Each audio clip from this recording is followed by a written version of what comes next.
Liquor scam ఏ విధంగా జరిగింది, సూత్రధారులు ఎవరు, పాత్రధారులు ఎవరు, ఏ విధంగా ఆ డబ్బుని ఎక్కడెక్కడ ఇన్వెస్ట్మెంట్ చేశారు, అదేవిధంగా ఏ విధంగా షెల్ కంపెనీలకు పంపించారు, ఇవన్నీ చెప్పారు.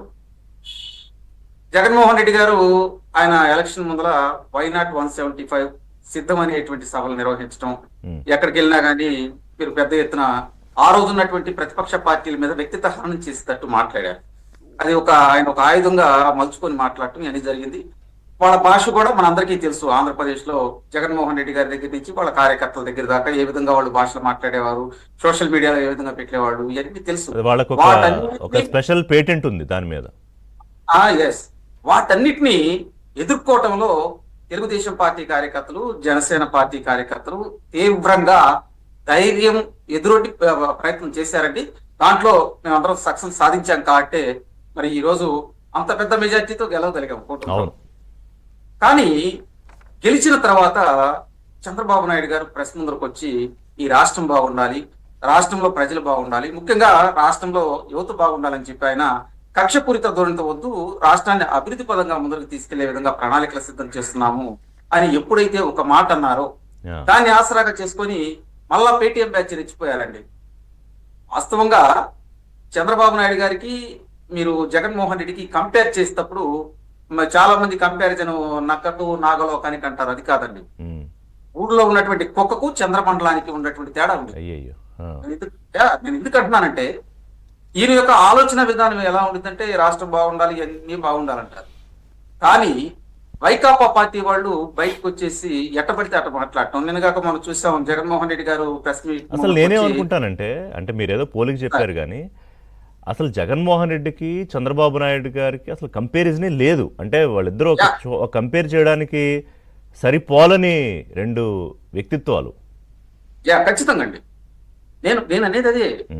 నిన్నగా మొన్న ప్రెస్ ముందుకు వచ్చేసి చంద్రబాబు నాయుడు గారిని వాళ్ళని వ్యక్తిగతంగా దూషిస్తూ ఇది మీరు బావిలో దూకరాదా ఆ విధంగా మాట్లాడుతున్నారు. అతను ఒక మాజీ ముఖ్యమంత్రి మాట్లాడే మాటలు కాదండి. ఫ్యాక్షనిస్ట్ కూడా అట్ట మాట్లాడు, గజదొంగ కూడా అట్ట మాట్లాడండి. ప్రజల సొమ్మును పంది కుక్కలాగా మింగినటువంటి వ్యక్తి కాబట్టి ఆ విధంగా మదంతో మాట్లాడుతున్నాడు. నేనేమంటానంటే ఇటువంటి మాటలు మాట్లాడేవాడిని ఖచ్చితంగా ఏదైతే మన ఊరు బయట నాగజీవుడు తుప్పలు ఉంటాయి కదండి, ఆ తుప్పల్ని పీకేస్తారు. అట్లా పీకేయాలి. ఆల్రెడీ ప్రజలు 11 సీట్లు ఇచ్చినప్పుడు జగన్మోహన్ రెడ్డి కృష్ణానదిలో జూక్స్ రావాలండి. కానీ ఆ రోజు ఎందుకులే మనకి చావులు కూడా వదిలేండి వచ్చింది. కానీ అంటే కాదు, ఇప్పుడు వాళ్ళు మాట్లాడిన లాంగ్వేజ్ లో మనం మాట్లాడక్కర్లేదు. కానీ సో నా పాయింట్ ఏంటంటే ఇప్పుడు ఈ లిక్కర్ స్కామ్ వ్యవహారం అనేది సరే పైకి 3,000, 4,000, 5,000 కోట్లు అంటున్నారు. కానీ మీరు చెప్పేది ఏంటంటే తెలుగుదేశం పార్టీ నాయకులు చాలా మంది ఇది సుమారుగా 90,000 కోట్లు పైనే అని. గతంలో పురంధేశ్వర్ గారు కూడా లేఖ రాశారు అప్పట్లో ఆవిడ పార్టీ ప్రెసిడెంట్గా ఉన్నప్పుడు. సో దీని వ్యవహారం ఎప్పుడు అంటే దాదాపు 1.5 అయిందిగా, మీరు వచ్చి సుమారుగా 15 నెలలు దాటింది కదా. సిట్ అధికారులు చాలా పాపం కీలకంగా దర్యాప్తు చేస్తున్నారు. కానీ ఇంకా రాష్ట్ర ప్రజలకు అర్థం కానిది ఏంటంటే ఇంకా ఇందులో కింగ్ పిన్స్, కింగ్స్ అనుకునే వాళ్ళు ఇంకా రావట్లేదేంటని. ఇప్పుడు తమరన్నట్టు ఈ షార్ట్ షీట్లు వేసేటప్పుడు కానీ ప్రిమినరీ షార్ట్ షీట్ లో కానీ కొన్ని పేర్లు వస్తూ ఉన్నాయి. ఇక్కడ విచిత్రం ఏంటంటే ఒక అతన్ని విచారించేటప్పుడు ఇంకో 4 బయటకు వస్తూ ఉన్నారు. మీరు గమనించే ఉంటారు. విజయసాయి రెడ్డి నేను విజిల్ బ్లోయర్ అంటారు. విజిల్ బ్లోయర్ అంటే ఏమిటండి? అతనింటోనే మద్యం సంబంధించినటువంటి ఈ అవకతవకలు ఏ విధంగా చేయాలి, ఈ రోడ్ మ్యాప్ ఏ విధంగా పెట్టాలి, ఇవన్నీ చేసింది. దాదాపు 99,957 కోట్లు మనీ ట్రాన్సాక్షన్ జరిగినాయండి అమ్మకాల్లో.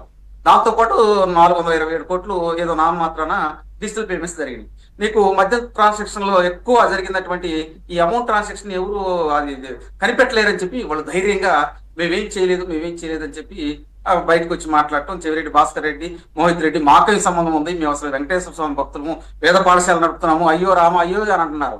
కానీ ఈ డబ్బులు మొత్తం మీరన్నట్టు అతను ఒక ప్రాంతానికే కాదండి, రాయలసీమ ప్రాంతంతో పాటు కోస్తా ప్రాంతం మొత్తం కూడా అతనే డబ్బులు తిప్పాడు. మీకు తుడా వెహికల్స్ లో పట్టుబడినప్పుడు కూడా వాళ్ళ పిఏలు, వాళ్ళ గన్మెన్లు పారిపోయారు. దాదాపు 9 కోట్ల రూపాయల టోల్ గేట్లతో దొరికినాయండి. దానితో పాటు దొరకనటువంటి డబ్బులు మీరు ఇందాక చెప్పుకొచ్చారు, కొన్ని డెన్లు ఉన్నాయండి. వాస్తవంగా హైదరాబాద్ లో ఒక 5 డెన్లు, మరి తాడేపల్లి ప్యాలెస్ దగ్గర ఒక డెన్ ఉంది. ఇక్కడ ప్రతి నెల జగన్మోహన్ రెడ్డికి 50 నుంచి 60 కోట్లు అమౌంట్ రూపంలో వెళ్ళాయంట. ఈ సిట్ దర్యాప్తు అధికారులు కూడా వేగవంతమైనటువంటి దర్యాప్తు చేయటం వల్ల వాళ్ళు ఫోరెన్సిక్ ల్యాబ్ రిపోర్ట్స్ కానీ, అదే విధంగా గూగుల్ టేక్అవుట్స్ కానీ, దీంట్లో మ్యాపింగ్ కానీ, వాళ్ళ సిమ్ కార్డ్స్ ఎవరెవరు ఎప్పుడు మాట్లాడారు, ఎవరితో మాట్లాడారు, అదే విధంగా కొన్ని ఫోన్స్ లో డిలీట్ చేసినటువంటి వీడియోలు కూడా బయటకు తీశారు. ఇంకేముంది అన్ని దొరుకుతున్నసరికి వాళ్ళకేం అర్థం కానటువంటి పరిస్థితి. కాబట్టి ఈ విషయాన్ని ఏదో విధంగా డైవర్ట్ చేయాలని చెప్పి జగన్మోహన్ రెడ్డి బయటకు వచ్చి ఏదో మాట్లాడటం, అదేవిధంగా వాళ్ళ నాయకులు బయటకు వచ్చి మాట్లాడటం, మెడికల్ కాలేజీల అంశాలను బయటకు తీసుకురావటం, ఇంకో అంశాన్ని బయటకు తీసుకురావటం, యూరియా అంశాన్ని బయటకు తీసుకురావటం, ఇవన్నీ